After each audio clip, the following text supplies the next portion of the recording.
ترقیاتی اور فلاحی کاموں کے حوالے سے ایک رپورٹ بیورو چیف راجہ نادر منظور سے۔ ناظرین، کسی بھی علاقے کی ترقی تعلیمی، معاشی اور اقتصادی لحاظ سے اس علاقے کے بسنے والے ان افراد پر منحصر ہوتی ہے جو عوام سے ووٹ لے کر قومی یا صوبائی سطح پر ایوان بالا میں اپنے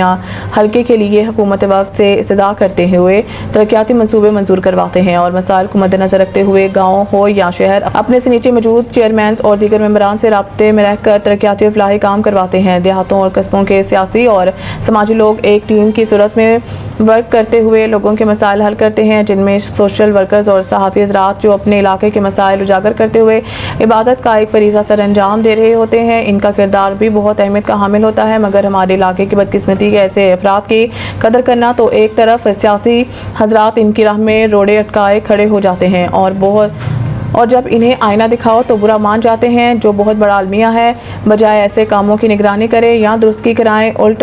رخ اختیار کر لیتے ہیں۔ کیا کام خالی بیان دینے، فوٹو سیشن اور دعوت طعام کی حد تک ہے؟ حالیہ بارشوں سے ملک بھر میں پنجاب سمیت بہت سارے جانی اور مالی نقصان ہو رہے ہیں، خصوصاً ترقیاتی کام رک گئے اور جو ہو چکے ہیں ان کو ناقص مٹیریل میں بنایا گیا ہے۔ اس کی چیکنگ ایس ای اور این ایچ اے سمیت دیگر پر عائد ہوتی ہے، جو لاکھوں کی مد میں عوام کے پیسے سے تنخواہیں لیتے ہیں۔